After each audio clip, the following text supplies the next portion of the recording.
Very accomplished developer, Emmanuel here, and it's a new build property, and he's got planning permission for a new build block of flats, lovely block of flats, and that's what he's looking for funding for today. Now, what you're about to see is a clip from Property Elevator Show, which normally airs on Sky Channel 192. It's a pitching show where budding property entrepreneurs come on TV to pitch for funding for their property projects, and they pitch for funding to 5 property angels.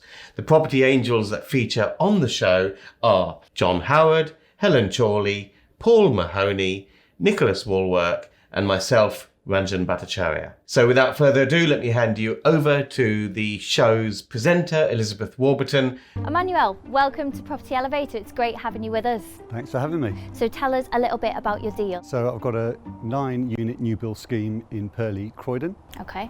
Just got planning permission just over 2 weeks ago. Lovely. And I'm looking for an investment of around about 700,000. Brilliant. Okay, well, good luck. Emmanuel is coming to see us. He is a developer and he's looking to fund this new development in Croydon. Shall we get him in and get the measure of him? I think I recognise you from a TV show. You might have done. You might have done. I was on a TV show recently. Which show was that? It was Rich House, Poor House. I was the poor house. I don't believe that for 1 minute. Tell us a bit about yourself, Emmanuel, and about the deal you brought today for us to fund. I've been a property investor for about 25 years. Yep. Got quite a large property portfolio, and I've been developing different schemes all over London in the main. So the scheme we're talking about today is a scheme we've just got planning permission on a few weeks ago in Purley, Croydon. It's a 9-unit scheme, 7,163 square feet. It consists of 1 3-bedroom, 5 2-bedroom, 3 1-bedroom apartments. Some figures, please. Sure. So the purchase price is 1.1 million. Yep. The bill cost of 1.5 million, 1.45 million. The SIL section 106 is, and car club is 100,000. Yep. These when you apply for planning permission for new flats and all that, the council make you pay some fees, and SIL stands for Community Infrastructure Levy, and that's basically a contribution that a developer has to pay to the council to pay for local infrastructure that will be required by the occupants of these brand new dwellings. So that's basically what they're talking about there. Contingency 7% at 100,000, purchase and exit fees another 120,000. You've got finance at roughly 200,000. Yep. Total purchase and build cost and contingency is 3,070,000. We're very conservative on the GDV, so I've given you a couple of handouts. There's 2 schemes literally in the next road. So you've got Russell Hill, which we've got another scheme in planning at the moment, which is in the next road, and it's selling for a much higher price per square foot. It's selling between 550 and 580. I've based all the figures on 515 per square foot. That's good so far. He's got some very, very good comparables. So he's comparing apples with apples, which is always key, really. So he's comparing it with other new build properties that have recently sold. And he's not just taking those as comparables. He's actually pitching his comparables to be under those, or his valuations to be under those, which is very, very prudent and the right way to do things. 515. 515. The blended build rate is about £202 a square foot. Profit on cost is 20% at 620,000 is the overall profit. 620. And what are you looking for from us today? Looking for an equity partner. Yep. The total equity required is 800,000. We'll put in 100,000. We're looking for an equity partner or number of for the balance of 700,000 for a 50% profit share. I don't know Croydon quite so well, but to make 600 grand, putting 3 million in GDC to make 600 grand, I can make that by putting 700,000 or 800,000 in the Thames Valley, on an office to resi conversion or something a little bit less. You very well can. So if you bear in mind, like most developers, most of these things take 12, 18 months to come to market. So you base your numbers on where the market was at the time. The figures were higher. I've revised them down to where they are now. Sure, okay. So this is realistic for now? It's realistic for now. But when we first did it, the GDV was just under 4 million. One thing I'm always nervous on is when I see steps, external steps. because I always think that signifies extra costs. And if you look here, you've got, it's a beautiful design, don't get me wrong, but you've got, steps up from obviously the garden, and you're obviously building the car stacker is where the steps go up. Yeah, when you build a new build, of course, a third of your build cost is in the ground and the groundworks to build the foundations and get up to damp-proof course type of level. And that's if your ground is flat. And if the ground is not flat, if it's stepped or on a hill, on a slope, then those costs can go up quite a bit. That's what John's talking about here. So is that natural ground falling down, or are you having to dig anything out? No, that's the natural ground So progression. you're using the natural undulation to do it? Correct. Did you try and get a basement level in this? With the ground, you could obviously have windows at the rear. No, Potentially get another floor. we haven't done that. We've done a few basements. I don't like them. They take extra time, money. I agree entirely with you. So learn once, don't Absolutely. do the same thing again. I think it just depends on the area though, doesn't it? I mean, I know a lot of areas You're in London okay where... with Mayfair? Yeah, Correct. I mean, I look up at Radlett and the people are going 3 or 4 stories down there because the price of land is so high. What, in Radlett? In Radlett, yeah. A I'm lot out of of people doing touch. those developments there. So, I mean, Croydon is, probably not as expensive as there, but I guess it comes down to the numbers, doesn't it? If you're prepared to take that extra risk, it probably doesn't work. Radlett and Croydon prices aren't a million miles away. Actually, in Radlett, the price per square foot now is about 650 to 675. I know the area pretty well. I live there. Okay. Oh, you live there? Right, okay. So There's the There you clue. go. So you know of these developments, I I'm know sure. some of the actual Yeah. developments. I know some of the very big builders there as well. And what's the time frame on this? It's going to be 12-month build, 6-month marketing, but I always say allow 24 months. You definitely never know what the market's going to be. You don't know if another COVID's going to be there or another Brexit, or there's always something. I agree entirely. And selling the last unit's your profit. I suppose my biggest concern would be the profit is less than 10% of percentage of the GDV. So is that right? 620 profit on 6.4 million GDV? The cost is 3,070,000. Right. The GDV is 3,690.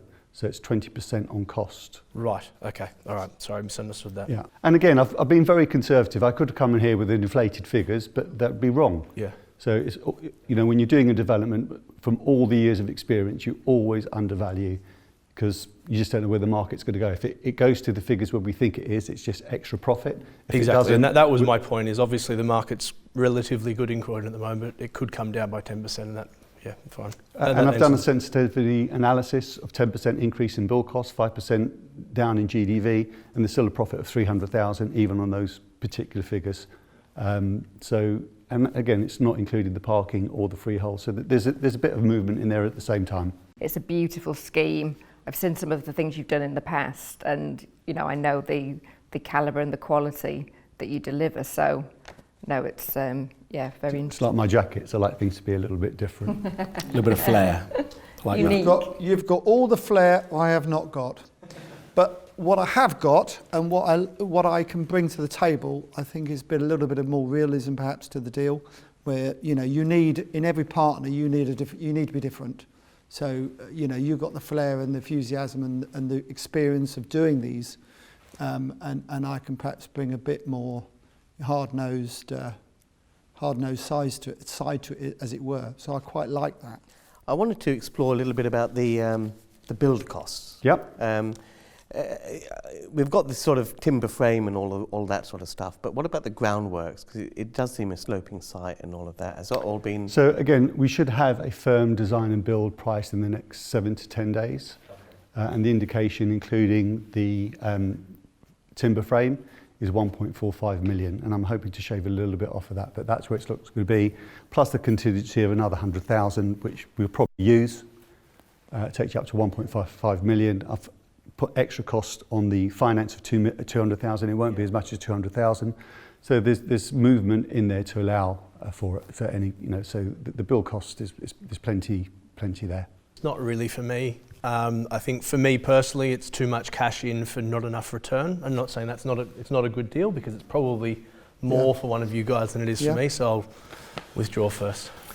I'm going to go quickly after, purely on the basis of the numbers, and I don't think I can add any value.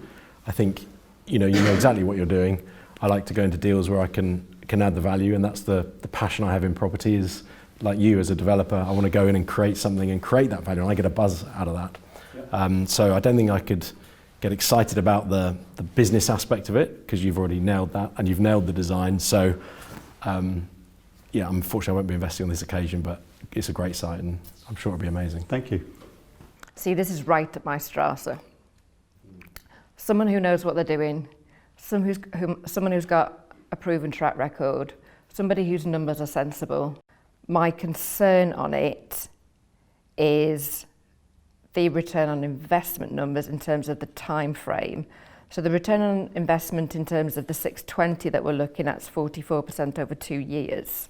Well, it's actually 18 months, but I've said 2 years because I like to be conservative. You're right, Emmanuel, you're right. No, I like that, and Sensible. I like the exactly, you're conservative with that. That gives me much more kind of reassurance. So I guess my concern is more kind of the environment and the economic environment that we're in at the moment. If we look at kind of the downside, and I love that you've done the sensitivity analysis, you're the first person that's been in here who's even mentioned that word those words other than me, so I absolutely love that. So let me help you on a couple of bits at the moment as well. Sure. So all the schemes that we build are in help to buy, or help to sell, should I say, in terms of the marketplace. So that's the first thing. So the amount of deposit somebody needs to put in is quite small. Right. Secondly, because of COVID, we're now in uncharted territories where interest rates are as low as they're ever going to be. I think this is a pretty good scheme. And Croydon, I don't know if you've seen some of the stuff, but it's the most searched after area to buy in the UK currently. Who's going to show their hand first? That might be yourself and Helen. Yeah, Ranjan's very quiet. I don't think Ranjan's in. I don't know, Ranjan. Let's hear what you think. I think I'm kind of torn here because I'd love to work with you, and there are just a couple of things holding me back. One is that I'm not a new build type of person, so what I can add to the party, I'm not entirely sure. I've done a lot of property stuff, but I haven't done that much new build. It's mainly converting old stuff. The other thing that holds me back is the length of time that much money would have to be tied up into. It's not very long, Ranjan. It's 18 months, a couple of years. What do you expect on a I haven't scheme like finished that? my offer yet. I haven't finished what I'm saying yet. Haven't finished your offer? Oh, interesting. Oh, did I say that? Oh, I think you said offer. If someone wanted to come in, I would be willing to put up half of the money if the total profit share was, say, 60%, because I think we'd be putting in quite a lot. So if someone else wanted to come in and offer the other half, I'd be delighted to work with you on this project. I love the idea. I've got nothing to do with it, to be honest with you, because I'm up here with property and I've got too much to sell at the moment, probably, and everything else. So the fact that you know what you're doing and you're getting on with it, and I just need to turn up once a month for a cup of coffee with you and say, how's it going? You go, yeah, it's great. Schedule's going fine. I actually like that. I'm not a control freak. I'm a delegator, and that's how I've made my money, to be honest with you, most of the time, by delegating to people better than me. And you're certainly much better than me at something like this. I obviously know you and know of you, and I like what other people have said about you as well. For me, the problem with it is that the profit really, for me, isn't enough. And I'm not normally a greedy person. So you need me to put up 700 grand, yeah? I do. If you don't get investment today, do you have a alternative way of financing this site? I do. And what is that? Can you My share own that? money. Your own money, okay. Exactly. Yeah. Okay. And why don't you want to do that now? Why? Because cash is king, and it gives me the ability to buy other stock, but also, more importantly, if there's any shortfalls that the project needs propping up, that comes from me. So having cash in reserves is important for any investor or developer. I agree. I would be prepared to put up the 700k, but I would want 70% of the deal. What I'm looking at is, and I always look at kind of worst case scenario for me. So, you know, like I say, I've got my concerns about what's going to happen in the economy, and once we've got kind of supply side shocks and everything hitting the economy, and the effect that that's going to be having on prices, particularly over the next, certainly kicking in from next year. So as an investor, you expect to get a certain return on your money. Yeah. So provided that return is given to you as the minimum, then if it exceeds that, so you take that as the first payment. I don't know that you're going to want to hit my hurdle rate. Which is? I'm really looking at 30%. Okay. Then you're right, we wouldn't hit that hurdle rate. I don't think Emmanuel wants to do it with me. I think he likes you. I think the cost of the opportunity is a bit too rich, and it wouldn't certainly allow me to do another episode of the other programme. You'd be on the poorhouse side. I often say this, if you're not sure, you shouldn't invest. I'm afraid that's where I am. And that's the right decision. Yeah. And seeing as you're on your own, I'm out. Thank you. Interesting deal there from Emmanuel, but not quite right in the end, and didn't go through fully as planned. Emmanuel mentioned that he'd been following me for many years. He actually bought my very first book, which I published way back in 2005, as one of his introductions into property, and he's done very, very well since. Emmanuel's an amazing entrepreneur and has done a lot of similar types of projects, and I very much wish him well with this one as well. There are plenty more of these videos. Make sure you subscribe and hit the bell icon so you get notified as soon as we upload. Would you have done this deal? Would you have invested in Emmanuel in this particular project? Let me know in the comments below. So Emmanuel, a very interesting turn of events there. It went really well. It was really nice pitching to my peers, different people from different perspective in property, investors, as well as property developers. And just getting their perspective and how they view a deal from another property professional. So yeah, I thought it went really well. Good, good. So what's your plan now with the property? Still going to develop it and build it, and we either use our funds or we have access to other potential investors, high net worth clients. I really wanted one of the angels, especially Helen or Ranjan.